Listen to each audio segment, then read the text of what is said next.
Hey guys, and welcome to a review of products from a German company called Gero Design. And today we are going to look at three different kinds of flags. We have proper flags that go on a flagpole, we have banners, and we have air recognition flags. And we start out here with the proper flags that you would put on a flagpole, or as you can see on the packaging, would go on the ground or are carried around by troops, for example.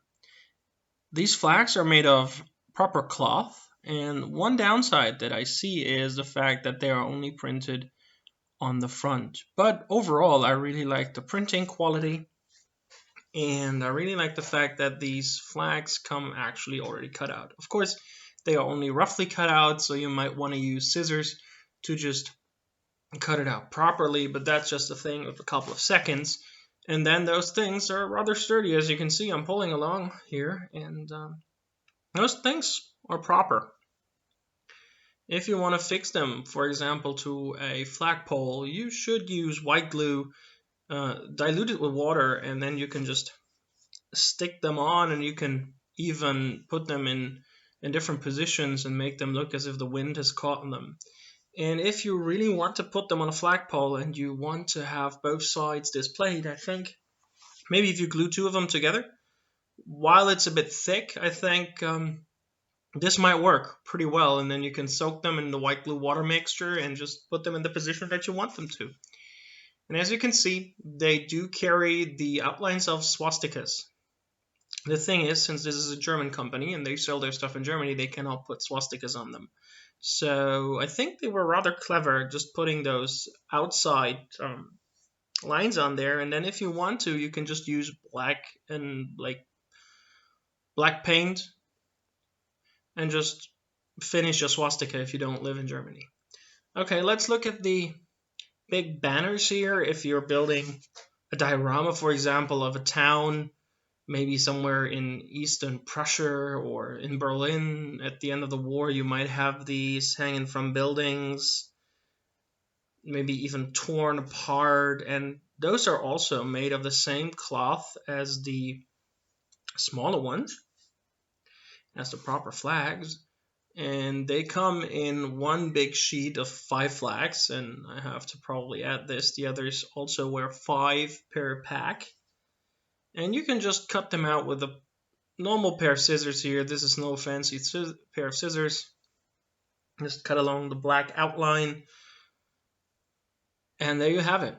Again, the only major downside I can see here might be the back side, where it's just plain unprinted cloth. If they, of course, were printed on both sides, I think these things would be out of the park great.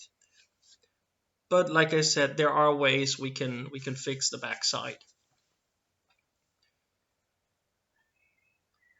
These are to scale, and you will see this in a second when I actually take out a tank that we can then compare these two.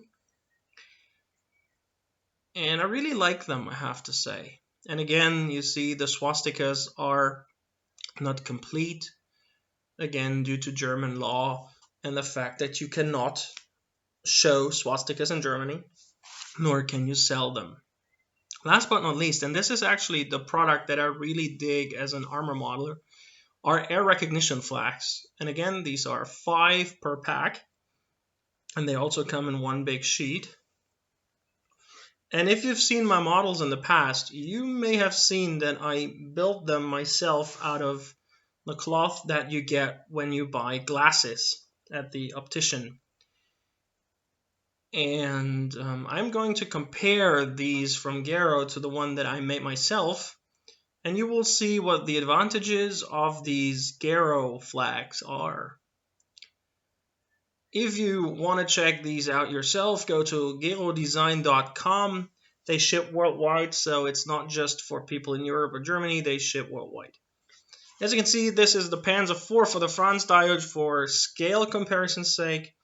And again, like I said earlier with the flags, if you want to put them down and if you want them to basically align with the contours of your vehicle, just use white glue diluted with water, and this should work fine. You can put it over stowage, and then you have the nice stowage texture underneath.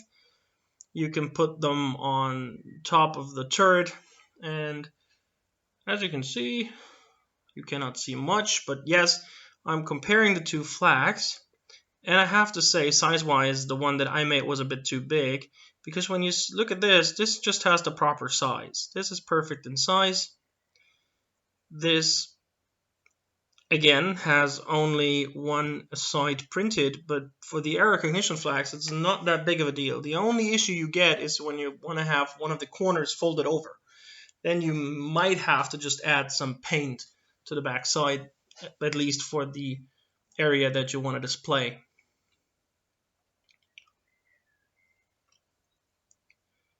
I am not going to use this flag on this Panzer IV, but what I will be doing in the near future, if you remember, I have the Panzer IV from Water Models that was in Russia and is featured in the final Straw diorama build series.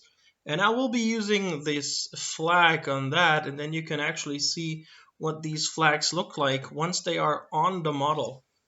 Overall, as you can see me here trimming those black outlines, which is not a big deal, but I really like those black outlines because they help you like cut out those flags from the sheet, and then you just have to remove them. What I also like is the fact once you cut them, you don't get those ugly whitish corners, and those flags actually stay in shape pretty well. You can, of course, I think, tear them apart so that they look like they are war-torn, and then just put them in the place where you want to put it. And as you can see, you can probably put it over the turret hatch, and then again use the white glue diluted with water to put it in place. Price-wise, those flags are about €8. The proper flags are the cheapest. The air recognition flags and the big banners go for a bit more, but overall, I think for 5 flags you cannot go wrong with €9.90 for the air recognition and the big banners. I don't think that's too bad of a price. It's €2 per flag, and I think that's perfectly fine. Here again, you can see the comparison. I went a bit overboard, and I really have to say I would have rather used the one from Gero because I think it looks better because the corners of mine are a bit rough. Overall, I have to say I really appreciate Gero for providing me with these review samples, and I'm really looking forward to applying this to the Panzer IV. And I will be featuring this in the build series for the final straw, and I will be showing you guys how you can fix this with white glue and water to make it adhere to all the surfaces that you want it to adhere to. So overall, if I had to rank them, I always, as an armor modeler mainly, I think I would go with the air recognition flags. Those are the ones that I really like the most. I also really like the banners because I think they add so much to a dio. And these proper flags, I don't really know where I would use them, but they also, at least to me, have a really nice look. So again, thanks to Gero for providing me with these flags. I hope you guys now are interested in checking them out. So go to the link that you've seen in the video. I will also link it underneath. Until next time, this has been Hollywood Modeling. Thank you guys for watching, and I'll see you soon. And keep in mind, may the force be with you. Bye, guys.